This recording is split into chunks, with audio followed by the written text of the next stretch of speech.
American president Donald ട്രംപും Ukraine president സെലൻസ്കിയും തമ്മിൽ എന്താണ് പ്രശ്നമെന്നതാണ് ഇപ്പോൾ ഉയർന്ന പ്രധാന ചോദ്യം. ഇത് രണ്ട് രാഷ്ട്ര തലവന്മാർ തമ്മിലുള്ള പ്രശ്നമാണോ അതോ വ്യക്തിപരമായി ട്രംപിന് സെലൻസ്കിയോട് എന്തെങ്കിലും വിരുദ്ധമുണ്ടോ എന്ന ചോദ്യവും പലരും ഉന്നയിക്കുന്നുണ്ട്. പലർക്കും അക്കാര്യത്തിൽ വലിയ സംശയമാണ് ഉള്ളത്. റഷ്യ യുക്രൈൻ യുദ്ധം അവസാനിപ്പിക്കുന്നതിന്റെ ഭാഗമായി അമേരിക്ക മുൻകൈയെടുത്ത് സൗദി തലസ്ഥാനമായ റിയാദിൽ ചർച്ച നടത്തുകയും ചെയ്തിരുന്നു.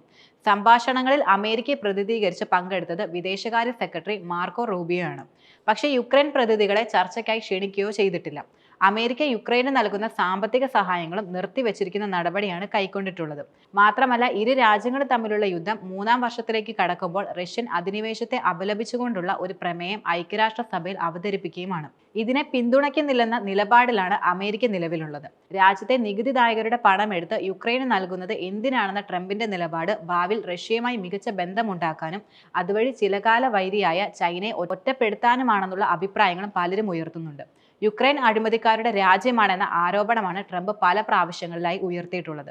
കഴിഞ്ഞ ദിവസം ട്രംപ് സെലൻസ്കിയെ രാജ്യത്തെ തിരഞ്ഞെടുപ്പ് നടക്കാത്ത ഏകാധിപതി എന്ന് ശക്തമായി കുറ്റപ്പെടുത്തുകയും ചെയ്തിരുന്നു.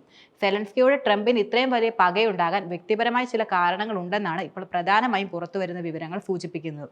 ട്രംപിന്റെ രാഷ്ട്രീയ ജീവിതത്തിലെ തുടക്കകാലത്തെ ചില സംഭവങ്ങൾ ഇതിലേക്ക് നയിച്ചുവെന്നാണ് വിലയിരുത്തപ്പെടുന്നത്. 2016-ൽ ട്രംപ് അമേരിക്കൻ പ്രസിഡന്റ് സ്ഥാനത്തിലേക്ക് മത്സരിക്കുമ്പോൾ പ്രചാരണ വിഭാഗത്തിന്റെ തലവനായി അന്ന് ഉണ്ടായിരുന്നത് പോൾ മനോഫോർട്ട് എന്ന വ്യക്തിയായിരുന്നു. ഇയാൾ നേരത്തെ യുക്രൈനിൽ നിന്ന് പണം പറ്റിയിരുന്നുവെന്ന വാർത്തകൾ പിന്നീട് പുറത്തു വന്നിരുന്നു. ഇത് ശരിക്കും ട്രംപിന് വലിയ മാനക്കേടായി മാറുകയും ചെയ്തു. ട്രംപിനോടൊപ്പം ചേരുന്നതിന് മുമ്പ് അദ്ദേഹം യുക്രൈൻ പ്രസിഡന്റായിരുന്ന വിക്ടർ യനുകോവിച്ചുമായി ചേർന്ന് പ്രവർത്തിക്കുകയും ചെയ്തിരുന്നു. പിന്നീട് രാജ്യവ്യാപകമായി ഉയർന്ന പ്രക്ഷോഭങ്ങളെ തുടർന്ന് സ്ഥാനം നഷ്ടപ്പെട്ട് അദ്ദേഹം റഷ്യയിലേക്ക് രക്ഷപ്പെടുകയാണ് ചെയ്തത്. തുടർന്നുള്ള ഇയാളുടെ ഓഫീസിൽ നടത്തിയ പരിശോധനയിൽ പോൾ മന്നഫോർട്ടിന് നിരവധി മാധ്യമ പ്രവർത്തകർക്കും മാധ്യമ സ്ഥാപനങ്ങൾക്കും ജനപ്രതിനിധികൾക്കും കോടിക്കണക്കിന് പണം നൽകിയതിന്റെ രേഖകൾ കണ്ടെടുക്കുകയും ചെയ്യുകയുണ്ടായി. പക്ഷെ പ്രചരണ വിഭാഗം തലവനിലൂടെ തന്നെ നാണം കെടുത്താൻ രാഷ്ട്രീയ എതിരാളികൾ നടത്തിയ കള്ളക്കഥയാണ് ഇതെന്നാണ് ട്രംപ് അനുയായികളും അന്ന് ഉയർത്തിയ ആരോപണങ്ങൾ. പക്ഷേ ആരോപണങ്ങളുടെ അടിസ്ഥാനത്തിൽ പോൾ മന്നഫോർട്ടിന് ട്രംപിന്റെ പ്രചരണ വിഭാഗ തലവൻ എന്ന പദവി രാജിവെക്കേണ്ട അവസ്ഥയാണ് വന്നത്. കൂടാതെ പിന്നീട് ഇയാൾ നിരവധി അനധികൃത പണമിടപാടുകളിലും നികുതി വെട്ടിപ്പിലും എല്ലാം പ്രതിയാവുകയും ചെയ്യുകയുണ്ടായി.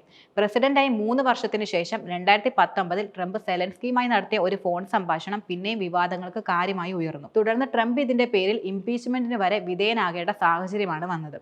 ട്രംപ് വിവാദമായ ഈ ഫോൺ സംഭാഷണത്തിൽ സെലൻസ്കിയോട് ട്രംപ് ജോ ബൈഡനും മകൻ ഹണ്ടർ ബൈഡനും എതിരെ വിവാദങ്ങളിൽപ്പെട്ട ഒരു യുക്രൈനിയൻ ഗ്യാസ് കമ്പനിയിൽ നിന്ന് പണം കൈപ്പറ്റിയെന്ന് കേസെടുക്കണമെന്ന് ട്രംപ് ആവശ്യപ്പെടുകയും ചെയ്തിരുന്നു.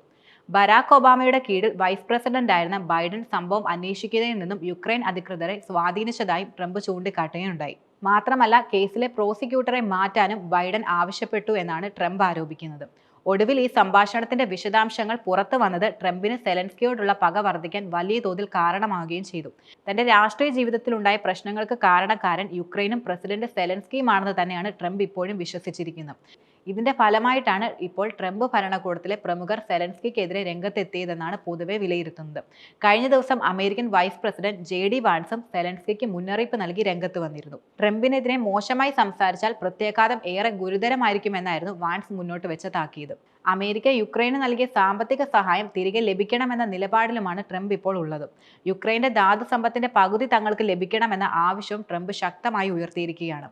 ലോകത്താകെയുള്ള ധാതു സമ്പത്തിൽ 5% യുക്രൈന്റെ വകയാണുള്ളത്. കഴിഞ്ഞ 3 വർഷമായി അമേരിക്ക നൽകിയ സൈനിക സഹായത്തിന് പകരമായി യുക്രൈൻ $500 ബില്യൺ ധാതു സമ്പത്ത് തിരികെ നൽകണമെന്ന ആവശ്യമാണ് ട്രംപ് പ്രധാനമായും ഉയർത്തുന്നത്. പക്ഷേ ഈ ആവശ്യം സെലൻസ്കി തള്ളിക്കളയുകയാണ് ചെയ്തത്. ഫ്രഞ്ച് പ്രസിഡന്റ് ഇമ്മാനുവൽ മാക്രോണും ബ്രിട്ടീഷ് പ്രധാനമന്ത്രി കീർ സ്റ്റാമറും അടുത്ത ആഴ്ച അമേരിക്കയിലെത്തി ട്രംപുമായി കൂടിക്കാഴ്ച നടത്താനിരിക്കുകയാണ്.